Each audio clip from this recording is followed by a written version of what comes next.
Hydrotherapy എന്താണെന്ന് അറിയാമോ? Therapeutic പർപ്പസിന് വേണ്ടി വെള്ളത്തിനെ ഉപയോഗിക്കുന്നതിനാണ് ഹൈഡ്രോതെറാപ്പി എന്നതുകൊണ്ട് ഉദ്ദേശിക്കുന്നത്. ഒരു വൈഡ് വെറൈറ്റി ഓഫ് കാര്യങ്ങൾ ഈ ഹൈഡ്രോതെറാപ്പിയിലായിട്ട് പെടും. അതിനകത്ത് നമ്മളുടെ ചൂടുവെള്ളത്തിലുള്ള കുളി, ഹോട്ട് വാട്ടർ ബേത്തിങ് മുതൽ വെള്ളത്തിന്റെ അടിയിലുള്ള അല്ലെങ്കിൽ വെള്ളം ഉപയോഗിച്ചുള്ള വ്യായാമങ്ങൾ വരെ ഈ ഹൈഡ്രോതെറാപ്പിക്കകത്ത് പെടുന്നതാണ്.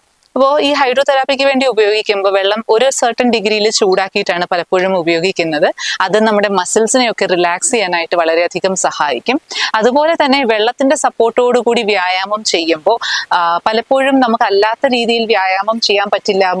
ജോയിന്റ്സ് പെയിൻ കാരണം, മസിൽ ബുദ്ധിമുട്ട് കാരണമൊക്കെ വ്യായാമം ചെയ്യാൻ പറ്റാത്തവർക്ക് പോലും ഈ വെള്ളത്തിന്റെ സഹായത്തോടു കൂടി അല്ലെങ്കിൽ സപ്പോർട്ടോടു കൂടിയുള്ള വ്യായാമങ്ങൾ ചെയ്യാനായിട്ട് സാധിക്കും.